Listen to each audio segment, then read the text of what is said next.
ser abençoado e abençoada em Deus, em nome de Jesus. Amém? Vamos meditar num texto da palavra?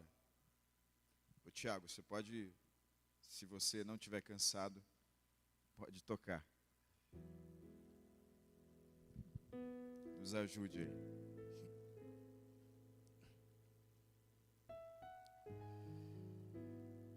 Deus tem sido bondoso, apesar de um ano de 2020 cheio de desafios e dificuldades.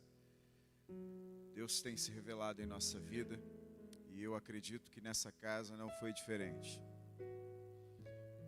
Apesar de nós estarmos vivendo debaixo de uma opressão, vivendo reclusos, Deus não está parado. Deus está se movendo. E às vezes nós somos abatidos por causa da nossa falta de fé, de fato. Mas deixa eu te falar uma coisa. A tua fé não é para que Deus seja mais Deus. A tua fé não é para que o poder de Deus aumente. Não.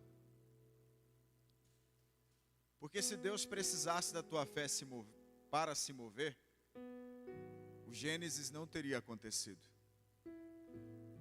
Deus está no Gênesis fazendo céus e terra. E não tem ninguém lá para dizer que tem fé para aquilo acontecer. Deus está separando céus e terra, criando vegetação, criando os peixes. Deus está produzindo árvores frutíferas. E não existe um homem sequer naquele lugar para dizer: a minha fé construiu isso. Porque Deus não precisa da tua fé para se mover. E como é isso, bispo? De maneira que a tua fé é para que você se mova. É para que você acredite. Hebreus capítulo 11 vai dizer a respeito dos heróis da fé. E lá em Hebreus vai dizer que Abraão, pela fé, entregou Isaque a Deus. Significa que a fé de Abraão não é para que Deus se mova. A fé de Abraão é para que Abraão pegue Isaque juntamente com o jumento, juntamente com a lenha e o fogo, e a fé dele está movendo até ele o Moriá, e a fé dele está fazendo com que ele coloque o menino sobre o altar, e a fé dele está se movendo nele para que ele levante o cutelo para imolar o menino, até que Deus se manifesta. Porque Deus se move dentro da promessa dele. Talvez nessa manhã você tenha entrado aqui um pouco desesperançado. Eu estou me movendo hoje já pelo Espírito. Talvez você tenha entrado aqui um pouco desfalecido, desfalecida. Mas o Gerson disse uma palavra que eu trazia comigo ao meu coração ao vir para cá. Jeremias 29:11. Eu bem sei os pensamentos que eu tenho a respeito de vocês.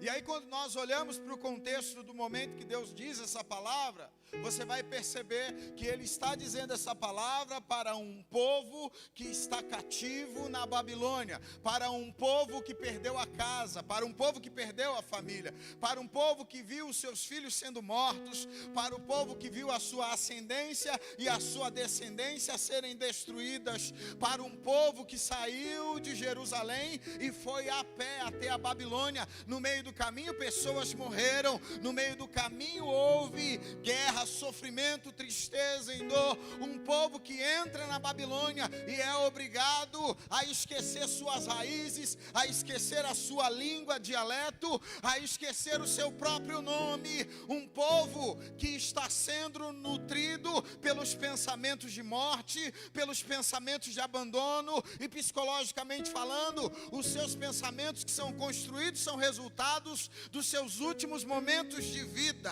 Você pensa naquilo que você está vivendo. Então aquele povo está sendo nutrido pela morte, está sendo nutrido pela escravidão, está sendo nutrido pelo desespero. Os pensamentos que eles estão construindo são pensamentos de morte, são pensamentos de fim de carreira. E aí Deus se levanta e diz: não importa o que vocês estão pensando a respeito de vocês, se é pensamento de dor, se é pensamento pensamento de aflição, se é pensamento de desespero, Deus grita através da boca do profeta: não importa o que vocês estão pensando, eu tenho um pensamento a respeito de vocês, e o meu pensamento a respeito de vocês é um pensamento para dar paz ao coração de vocês, para dar esperança a vocês, para dar um bom futuro a vocês. E esse Deus está aqui nessa manhã, e Ele diz a mim e a você: não importa o que a pandemia fez com a tua vida,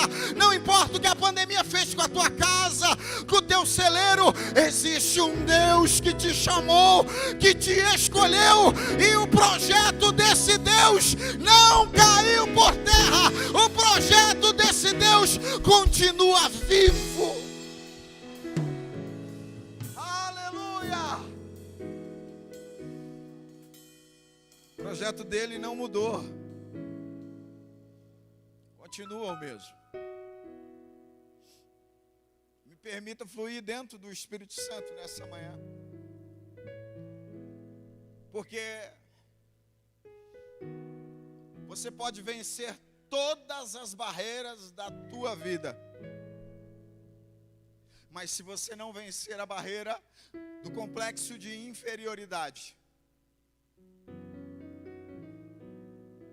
você não venceu nada.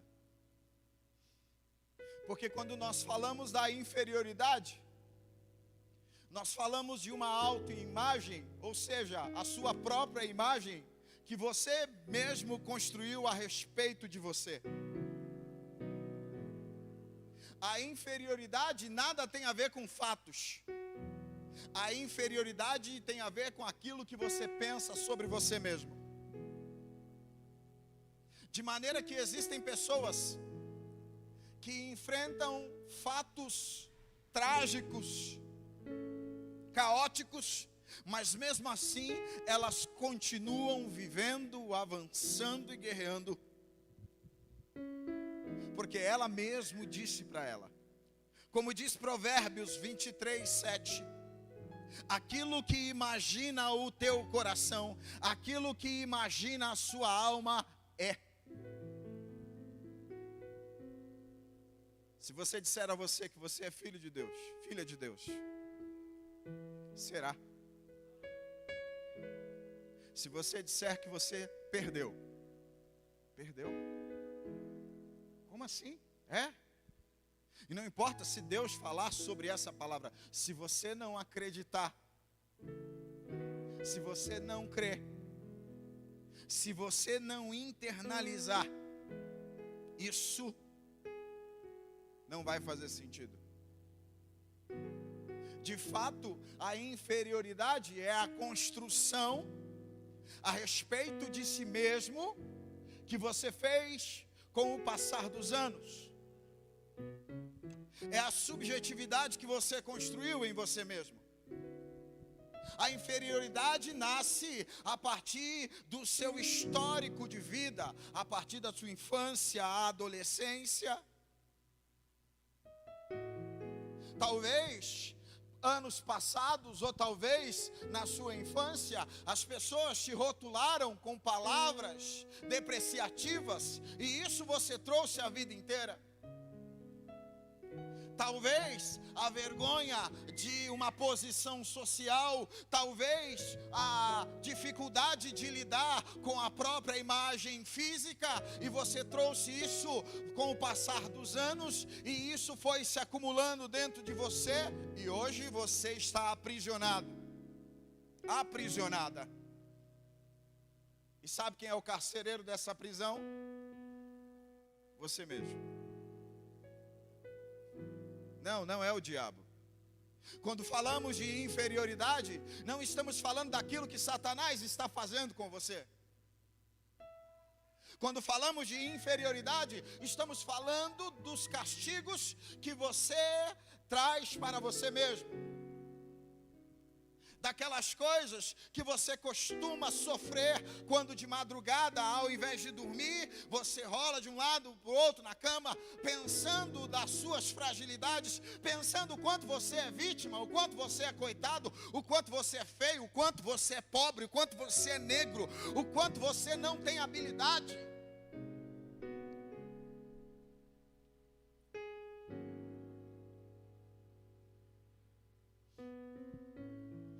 Você crê em Deus,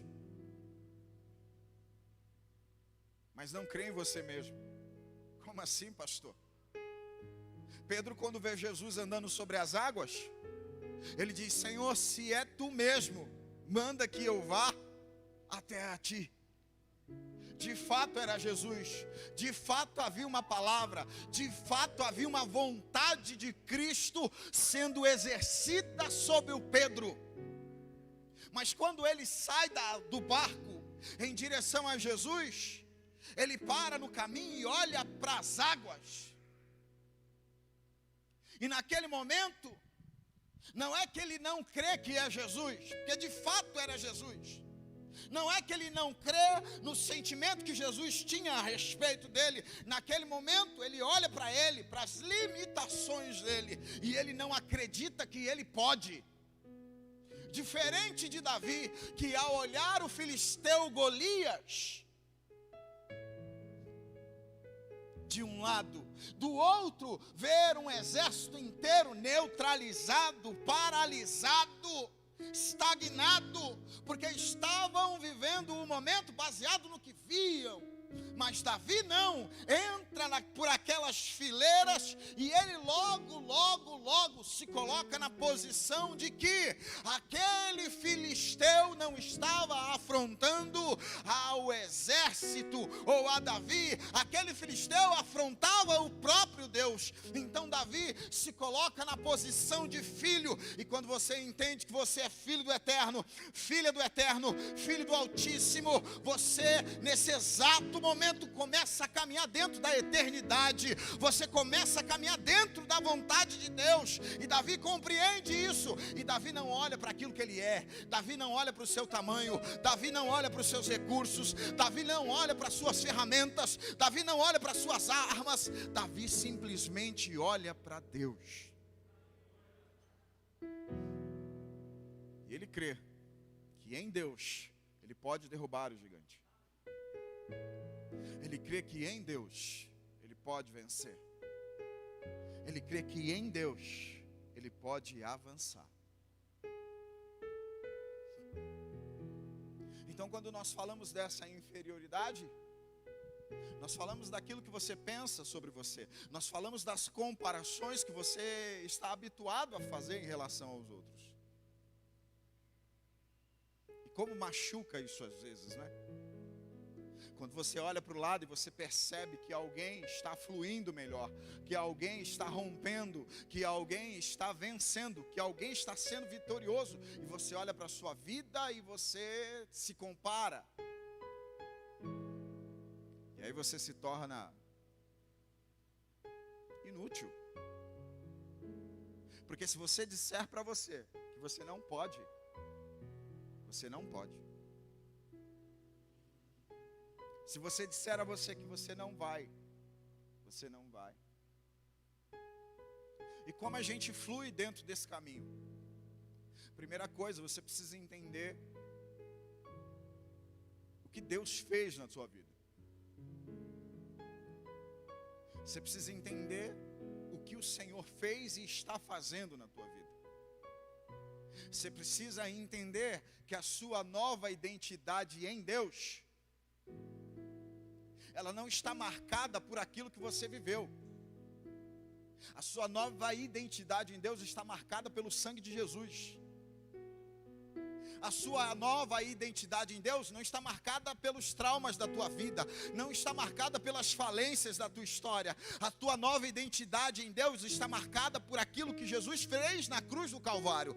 E na cruz do Calvário ele disse: está consumado. Ele está dizendo: a obra que eu tinha que fazer em relação ao pecador banido da graça de Deus, eu fiz, e eu trouxe ele novamente para o centro da vontade de Deus. Quando Jesus brada lá na cruz do Calvário: está consumado, ele está trazendo você e eu novamente para o Éden de Deus, para a presença de Deus. E no Éden de Deus, aleluia, existe todas as árvores boas para se ver e para se comer. É alimento de Deus para a tua vida. E esse alimento é bom para o corpo, esse alimento é bom para a alma, esse alimento é bom para o espírito. Esse alimento revigora os fracassados. Esse alimento pega aqueles que estão de luto e coloca sobre ele vestes de louvor, ao invés do pranto, óleo de alegria.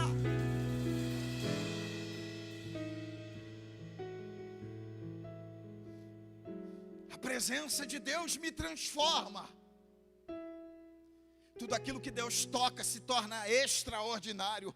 Tudo aquilo que Deus toca tem valor. Nas mãos de Deus, nenhum barro se perde. Porque se quebrar na mão dele, ele pega o mesmo barro e torna a fazer um novo vaso. Agora você sabe qual é o nosso maior defeito?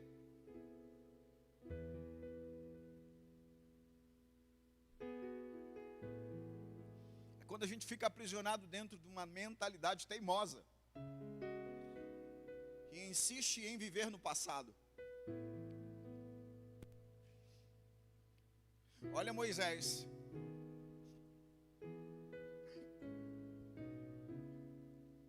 Moisés no capítulo 3 é chamado por Deus para libertar o povo de Israel do Egito. E Deus, mesmo falando tudo que havia falado para ele,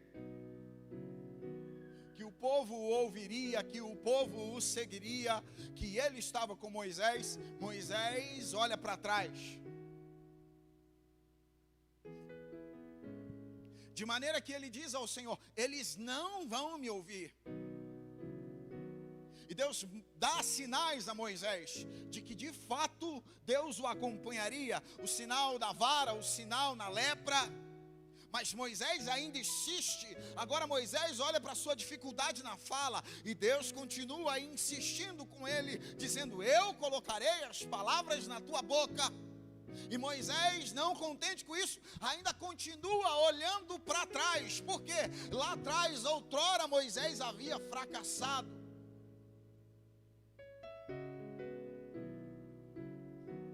E deixa eu te falar uma coisa: o fato de você ter fracassado 1, 2, 3 vezes na vida, isso não faz de você um fracassado. O teu fracasso não te torna um fracassado. O que determina se você é um fracassado na vida não são os fracassos que você teve, mas é a posição que você decidiu estar e ficar. De maneira que é possível fracassar inúmeras vezes, mas também é possível se reerguer, se reabilitar. O fracasso não define quem eu sou. Perder uma batalha não define quem eu sou. Fazer escolhas erradas não pode definir quem eu sou. Por que não, pastor? Porque eu tenho um Deus. E a respeito desse Deus, Jeremias vai dizer em Lamentações que as misericórdias dele se renovam a cada manhã. Significa que todos os dias da minha vida Deus me dá uma oportunidade para eu recomeçar, para eu fazer as coisas do jeito certo. Todos os dias da minha vida Deus abre uma porta diante de mim e diz: vive, faça diferente, faça novamente, tente de novo, se levanta, vá em frente, se reorganize, ressignifique, mude a mentalidade, renove-se, continue, não desista. Moisés está tendo dificuldade, e olha só o que Deus vai dizer para ele, no Êxodo capítulo 4, versículo 19, disse também o Senhor a Moisés em Midian: vai, volta para o Egito, porque todos os que buscavam a tua alma morreram. Olha o que Deus falou para ele: volta lá para o Egito, porque todos os que buscavam a tua alma morreram. Sabe o que Deus está dizendo para Moisés? Moisés, aquele passado que você matou o egípcio, aquele passado que você saiu foragido do Egito, aquele passado que as pessoas estavam te perseguindo para tirar a tua vida, para trazer juízo sobre você, Deus está dizendo para ele: o teu passado está morto. Preciso dizer hoje, em voz profética, mais uma vez nessa manhã, nessa igreja, e escute bem, em bom tom e alta voz, e eu vou dizer na força do Espírito Santo: o teu passado está morto.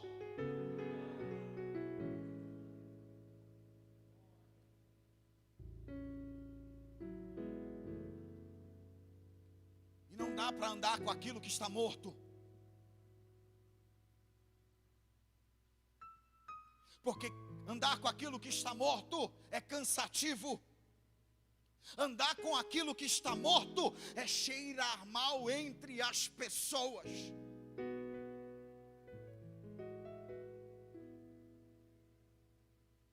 Andar com aquilo que está morto é viver assombrado o tempo todo. O peso te incomoda.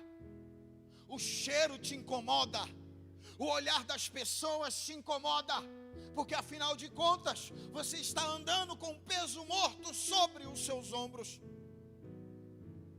Não é à toa que Jesus, quando vem à terra, ele diz: deixa eu levar o fardo de vocês, porque o fardo de vocês é pesado. Carreguem o meu fardo. Troquem o fardo. Jesus te convida nessa manhã, você pegar esse fardo do passado que está te matando, que está te sufocando, e trocar com o fardo dele, e carregar o fardo dele. E qual é o fardo dele, pastor?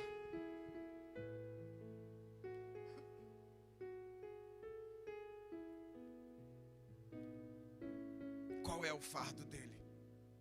O fardo dele é esse: aquele que perseverar até o fim será salvo. Perseverar onde? Perseverar na promessa de que ele morreu na cruz do Calvário para perdoar pecados, primeiro, para te tirar das trevas para a luz, segundo, para te levar juntamente com ele onde ele estiver, terceiro, para transformar esse corpo corruptível num corpo incorruptível, é o quarto. E eu poderia citar inúmeras coisas aqui nessa manhã, mas ele quer que você esqueça as frustrações da tua vida nesse dia. Você sabe o que esse passado morto faz com você? Você fica tão focado nesse passado morto que você não consegue perceber os seus avanços da vida presente. Você fica tão focado nesse passado morto que você não consegue ver as vitórias que você tem no dia de hoje. Que você não consegue ver que você construiu família, que você tem belos filhos, que você terminou a faculdade, que você pagou todas as suas contas apesar da pandemia no ano de 2020. Você não consegue perceber que vidas estão sendo alcançadas através da tua vida. Você não consegue perceber que apesar de tudo, muitos abandonaram o evangelho nesse tempo, porque nós fomos provados, a nossa religiosidade foi tocada no tempo da pandemia. E o que ficou, bispo? Só a espiritualidade, porque todo cristão tem dois pilares dentro de si quando se fala de evangelho: a religiosidade, que é necessária, e a espiritualidade. Mas tem pessoas que só viviam à base da religiosidade, e quando veio a pandemia e a igreja fechou, a religiosidade foi tocada e não sobreviveu. Mas você não tinha apenas religiosidade, você tinha espiritualidade, e por isso você está aqui nessa manhã recebendo essa palavra, porque você é templo do Espírito Santo. Não, você não vem num templo construído por mão de homens para presenciar o Espírito Santo. Você sai daqui, você leva o Espírito Santo contigo dentro de você. Você perdeu a percepção dos pequenos avanços, porque você está carregando um morto dentro de você.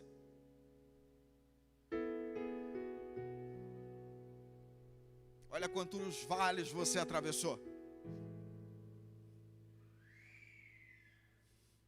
Olha quantas portas bateram na tua cara. Olha quantos não você recebeu na vida. E olha você aqui, crendo nele, dentro de um propósito. Olha você aqui, ainda disposta a romper barreiras. Olhe para trás, veja quantas barreiras você não venceu, você não conseguiu transpor. Mas olha você aqui nessa manhã, dizendo: eu vou vencer barreiras, eu vou romper barreiras.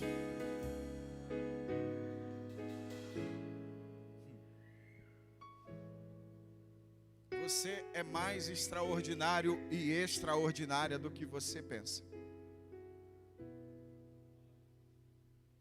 Talvez você desconhece a tua força. De fato, existem momentos na vida que a gente perde a alegria. Perde. Quando nós entramos em pandemia, lá no finalzinho de março, que as igrejas fecharam, a nossa também. E 2 meses após, eu tomei uma decisão de, durante o tempo da pandemia, não pregar em igreja nenhuma, não fazer agenda, não ir a lugar nenhum. Nossa comunidade ficou fechada por quase 5 meses. Ainda não retornamos num todo. Fazemos 2 reuniões mensais. Por quê, pastor? Minha esposa é do grupo de risco. E eu falava para Deus: Senhor, a igreja fechada, eu não faço agenda, e eu vivo da obra. Como vou manter a minha casa? Como que eu vou pagar o aluguel? Como que eu vou pagar a escola das crianças? Como que eu vou pagar a faculdade? Como que eu vou comer? E por mais que você creia, por mais que você tenha fé, e nesse tempo Deus não deixou faltar nada, pelo contrário. Nós temos uma obra missionária em Cuba e nós sustentamos quase 10 famílias de pastores cubanos. E temos missionários na África. E no tempo da pandemia, todos os meses nós continuamos enviando ofertas para Cuba e para a África.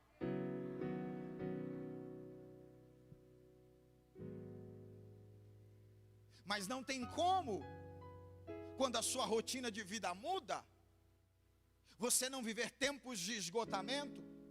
Não tem como você não perder a alegria. A incerteza te rouba isso, de fato. Mas eu preciso entender que todas as minhas emoções, elas precisam ser vividas. Aprenda isso. Viva as emoções.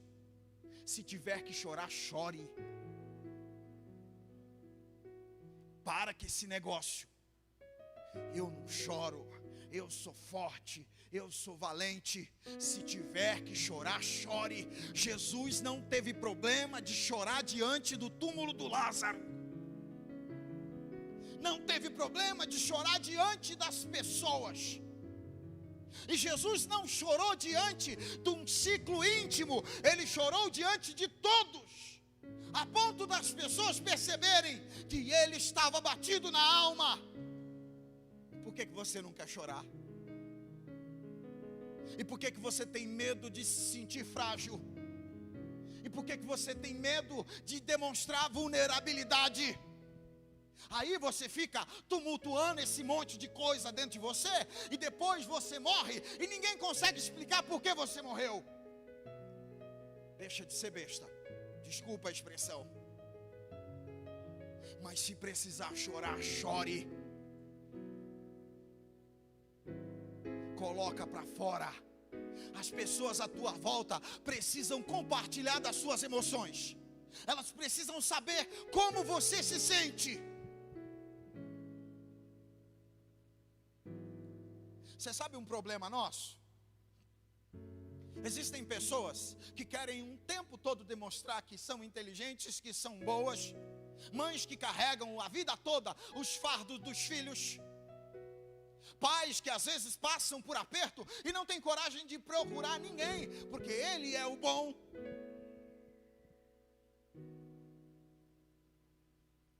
a gente fica o tempo todo com medo de demonstrar sentimentos. E aí, quando a gente vai conversar com as pessoas, a gente está muito mais preocupado em demonstrar as nossas sabedorias. E quando a gente está com o cônjuge dentro de casa, ao invés de conversar com o cônjuge para nos despir, aprenda isso. Quando você for ter uma conversa com seu cônjuge, ao invés de você ficar preocupado em despir ele, em despir ela, em apontar os erros dele, em apontar os erros dela, você precisa se despir. De que maneira? Diga para ele, diga para ela como você se sente. Não diga para ele, não diga para ela o que ela tem que fazer ou o que ele tem que fazer. Afinal de contas, é o seu cônjuge, você não é professor dele. Fale sobre a tua tristeza. Não fale, não ensine a ele como ele tem que curar a tua tristeza. Fale sobre as suas dores, fale sobre os seus sentimentos. E diga, eu preciso da sua ajuda.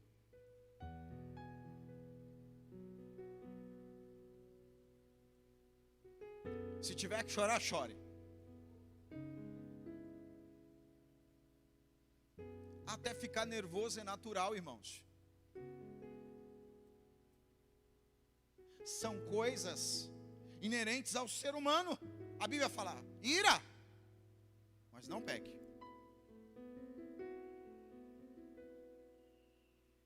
A gente pensa que o Espírito Santo vai transformar a gente em semideuses. Mas se tem uma coisa que o Espírito Santo faz em nós, e essa coisa é verdadeira e é bíblica, é nos tornar humanos. Tem gente que pensa que uma pessoa cheia do Espírito Santo é aquela que pula, é aquela que fala em línguas, é aquela que profetiza, é aquela que tem revelação. Eu não aprendi isso do ponto de vista bíblico.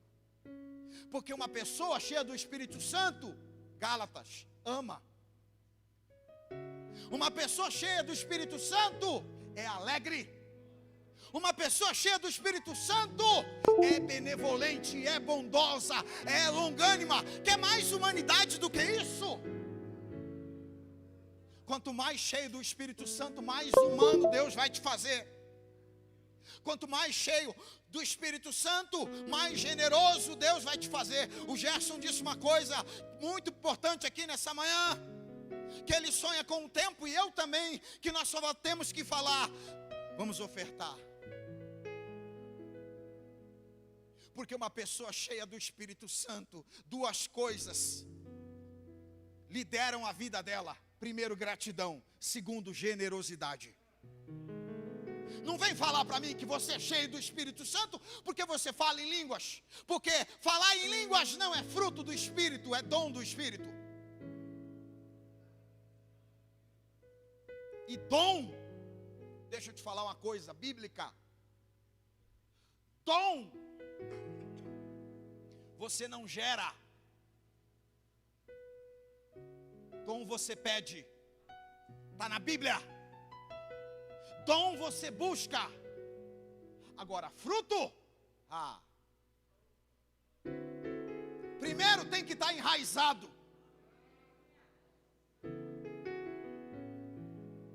Se não está enraizado, nem discuto com você. Nem discuto com um crente que não está enraizado. Enraizado onde? Na igreja? Também. Mas sabe qual é o seu primeiro santuário? Sua casa. Você está pensando que as suas raízes são aqui? Se engana.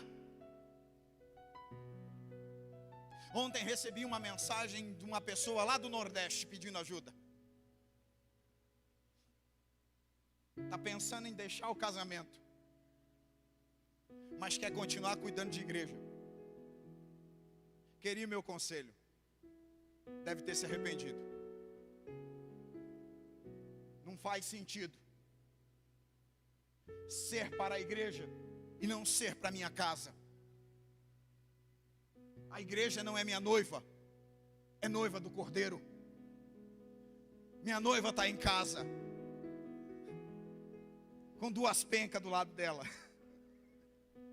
É lá que eu enraizo. É, bispo. E aqui? Aqui eu dou fruto. Minha raiz está lá, e o meu fruto está aqui. Porque quando Jacó profetiza na vida de José, José é o ramo que sai para fora dos muros. Sabe o que ele está dizendo? Ele enraiza dentro de casa, mas do lado de fora ele abençoa as pessoas. Sua raiz não está aqui, sua raiz está lá na tua casa. Os teus filhos vão ter que falar bem de você. A tua esposa, o teu esposo tem que falar bem de você.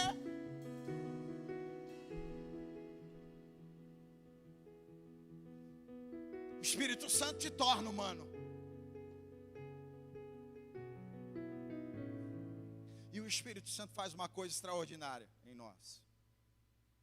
Paulo vai dizer em determinado momento: eu não sou digno de ser apóstolo, eu sou o menor dos apóstolos, porque eu persegui a igreja. Paulo olha para o passado e vê que o passado dele não é digno daquilo que ele é atualmente, mas ele fala: pela graça sou o que sou. Ele está dizendo: a graça anula o meu passado. Outro momento ele vai dizer: não vivo mais eu, mas é Cristo que vive em mim. Então Paulo está curado do passado terrível dele, porque ele deu lugar à graça de Deus.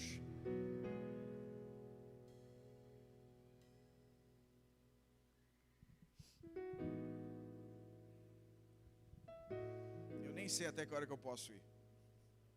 Como eu disse, eu sou dessa casa. Mas já termino. Que eu percebo que vocês vão participar da ceia. O problema do Moisés era o passado. O problema do Jeremias era o presente dele. Porque Deus falou: você vai profetizar, você vai falar. E aí ele olha para Deus e diz: eu sou apenas um menino. Eu não tenho competência. E nesse momento o que Jeremias está fazendo? Ele está se comparando. Ele olha para os profetas que são contemporâneos a ele. E aí ele olha para ele e ele talvez se pergunta: o que esse Deus quer comigo? Tem tanta gente mais apta, tanta gente melhor, tanta gente mais habilidosa. Não pergunte para mim, que eu também não sei, e até hoje eu não descobri quais são os critérios de Deus para escolher alguém. Porque se eu fosse fritar a cabeça por causa disso, eu nem estava aqui, cara. Porque eu não sou digno de estar aqui. Não sei. Mateus capítulo 26, ele chama Pedro, Tiago e João para orar com ele no Getsemane. Vem orar comigo. Pergunta: qual dos 3 orou com ele? Ninguém. Mas Jesus levou os caras para lá. E você pensa que depois disso, em que Pedro corta a orelha do Malco, em que Pedro nega Jesus 3 vezes, você pensa que Jesus desistiu dele? Não. Um dia o próprio Pedro está lá no mar, lançando peixe junto com os outros apóstolos. Dá-se a sensação que ele desistiu de tudo. E Jesus aparece mais uma vez na praia. Pergunta para ele: tem peixe aí? Não tem. Não pegamos nada. Lança a rede do outro lado. Eles trazem lá 318, se eu não estou enganado, grandes peixes. Mas quando ele chega na praia, a Bíblia vai dizer que já tem uma fogueira, que já tem pão e já tem peixe. Jesus está dizendo para ele: eu não preciso do teu trabalho, eu não preciso daquilo que tu produz, eu preciso de você, cara. A gente tem que tirar essa mentalidade de nós, de que Deus nos quer pelas nossas habilidades. Imagina a cara do Pedro e dos discípulos, apóstolos, chegando cheio de peixe grande, e quando olha para a beira da praia, o peixe está pronto.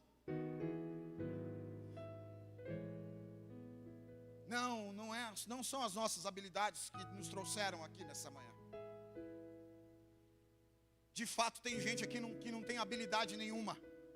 Eu acredito nisso. Como eu também, não tenho nenhuma. Mas olha o que Deus vai dizer para Jeremias: onde eu te mandar, você vai. E o que eu mandar você falar, você vai falar. Sabe o que Deus está fazendo nesse momento? A demanda de Jeremias é essa: eu sou pequeno, eu não sei, eu não consigo, eu não tenho experiência. Deus está dizendo para ele: é só você me obedecer que dá tudo certo.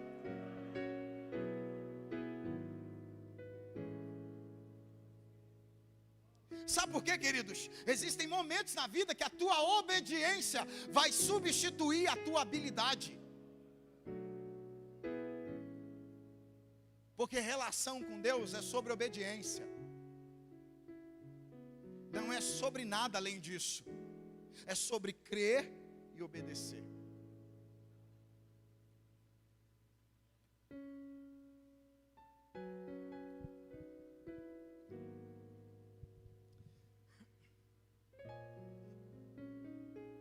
Eu vou terminar. Já vou pedir para o Ministério do Louvor. Será que a gente pode cantar o ABBA? Pode? Tem um terceiro indivíduo, chamado Gideão, que tem um complexo de inferioridade terrível. E aí, o anjo do Senhor aparece a ele lá em Ofra, debaixo do carvalho. Juízes capítulo 6. E o que esse Gideão está fazendo? Está escondido dentro de um lagar. Ele está ali de propósito, ele não quer ser visto por ninguém. O anjo aparece a ele e diz: olha, você é valoroso, hein, cara? Talvez porque a essa altura está todo mundo escondido dentro de cavernas.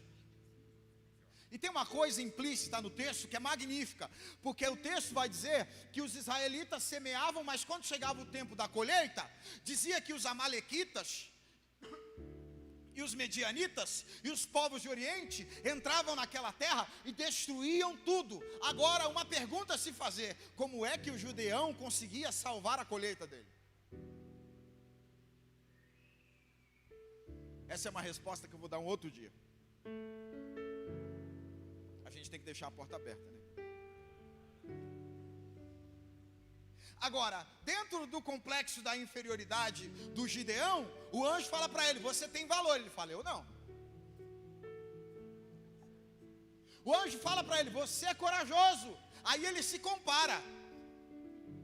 Ou melhor, o anjo vai dizer: Deus é contigo. Aí ele se compara. Ué, nossos pais, de fato, tinham a tua presença, porque você tirou eles da escravidão do Egito. Mas olha nós como estamos.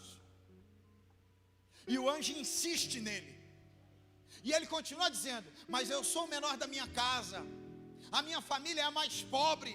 E o anjo continua insistindo nele.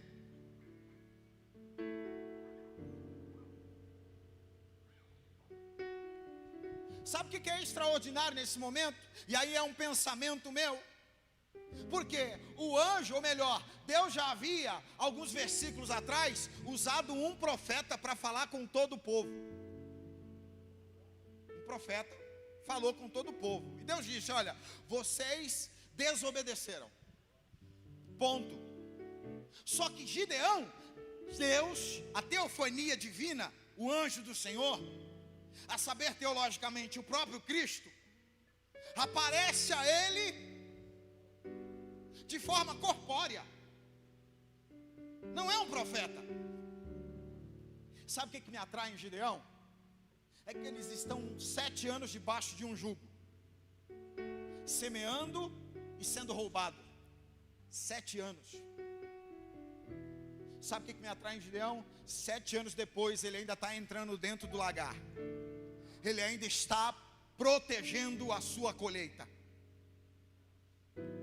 Sabe uma coisa que eu consigo descrever em Gideão sem assinar o texto? Perseverança. Ele tem dentro dele que ele é o mais pobre, ele tem dentro dele que ele é pequeno, mas ele também tem dentro dele: eu não desisto.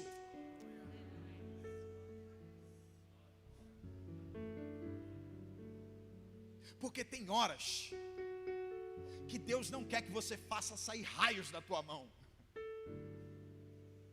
Tem momentos que Deus não quer que você pegue a tua espada e saia matando todo mundo igual Elias, lá no Carmelo.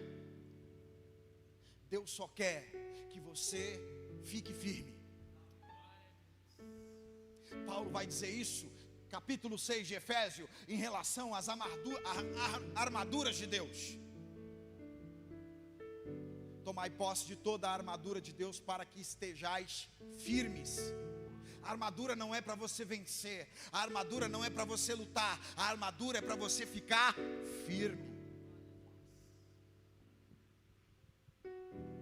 Quer saber? Não importa se você é pequeno ou grande, não importa se você é feio ou bonito, não importa se você tem ou não tem recurso, não importa o quanto você sinta-se em relação a você mesmo, esquece isso. Ouve a voz de Deus nessa manhã, porque a palavra de Deus para nós é que você é a imagem e semelhança do Eterno. Fica de pé, vamos cantar. És mais real que o chão que eu piso. Você é a imagem e semelhança do Eterno. És mais real. Você carrega em você a semelhança, o DNA de Deus. Sim. Está além do teu pensamento. Transcende aquilo que você pensa. Me define. As pessoas podem te definir. Você pode se definir. Mas existe um pensamento de Deus em relação à tua vida, em relação à tua casa, em relação à tua família. Existe algo no coração de Deus ao teu respeito. E nessa manhã Ele quer fazer acender essa chama dentro de você. Diga! Eu pertenço a ti.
E o Espírito Santo está ativando em nós sentimentos de graça.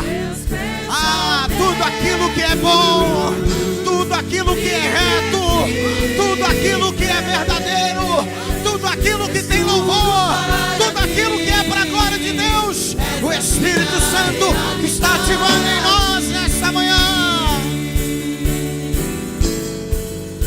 Essa minha realidade.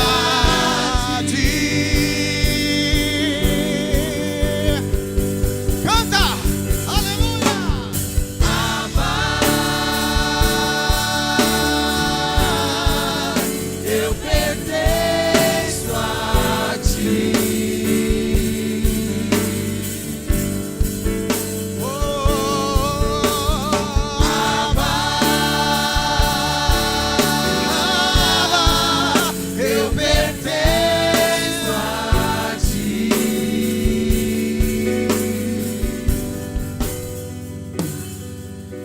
Abraão chegou para Deus e disse: quem é que vai ser meu herdeiro? Eu não tenho condições, meu corpo já morreu. Vai ser o meu servo, o meu herdeiro. Deus disse: não, cara. Tem horas que Deus fala assim pra gente: fica tranquilo. Fica tranquilo. Vai ter momentos na tua vida que eu e você corremos o risco de perder tudo, menos uma coisa. E essa uma coisa é o que determina se Deus está conosco, é o que determina se existe um propósito na nossa vida ou não. Como assim, pastor? O Lázaro ficou doente. Mandaram chamar Jesus. Jesus demorou para ir.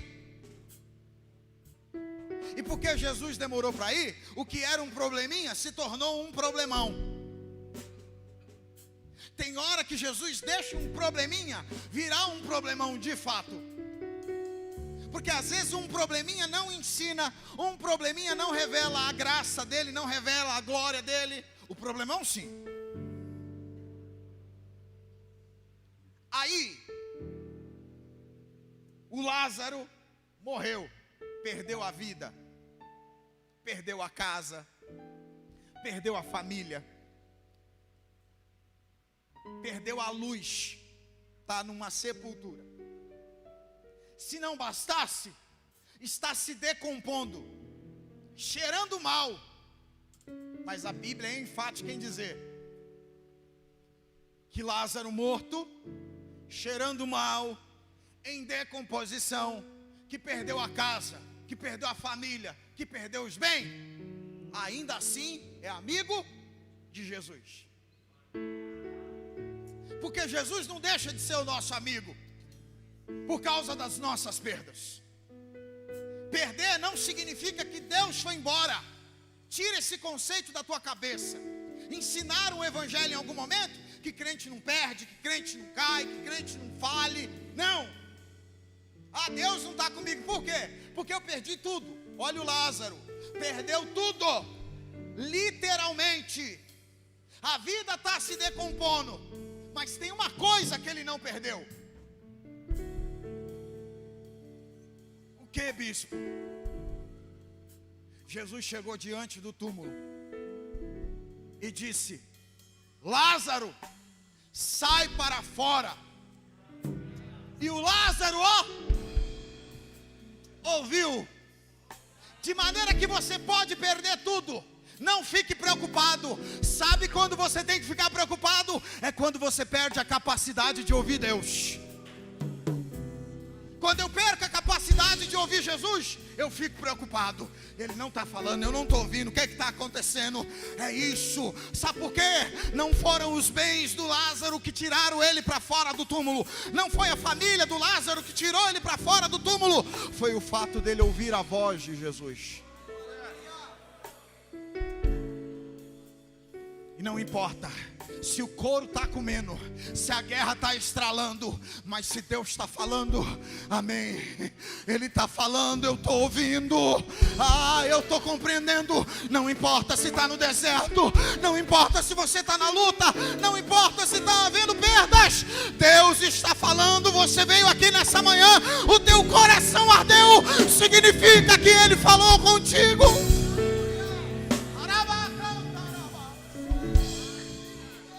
Significa que enquanto você está ouvindo, não importa se você está no fundo da cova, não importa se os seus olhos não veem a luz, enquanto você estiver ouvindo, aleluia, o milagre pode acontecer a qualquer momento.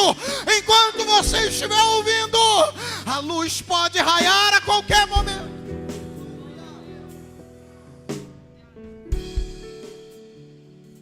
Senhor, todo complexo de inferioridade,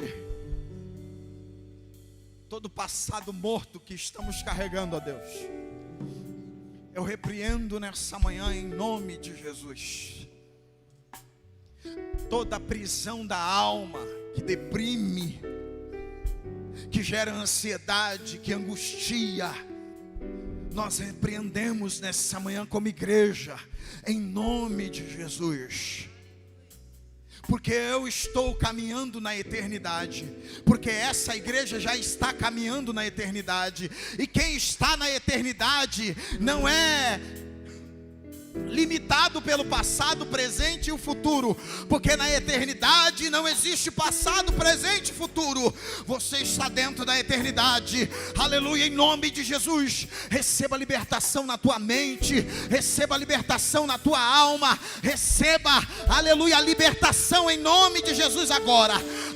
Que a tua alma seja liberta, que a tua mente seja liberta, que o teu coração seja liberto agora, em nome de Jesus. Essas cadeias não vão te prender mais. Não existe inferioridade para aquele que está em Cristo, pois aquele que está em Cristo nova criatura é. As coisas velhas se passaram, tudo se fez novo. Diga Abba, Abba. Deus abençoe a sua vida, Deus abençoe sua casa, Deus abençoe a sua família.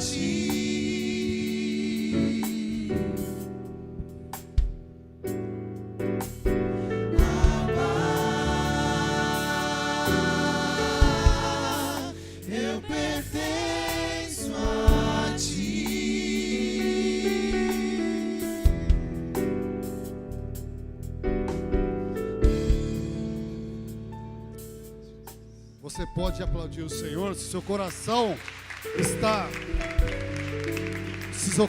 está em fogo igual o meu.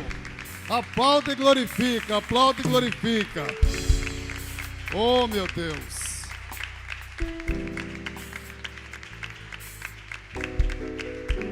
A última vez, olha, irmãos, você sabe que eu não costumo falar aqui, jogar conversa fora, né?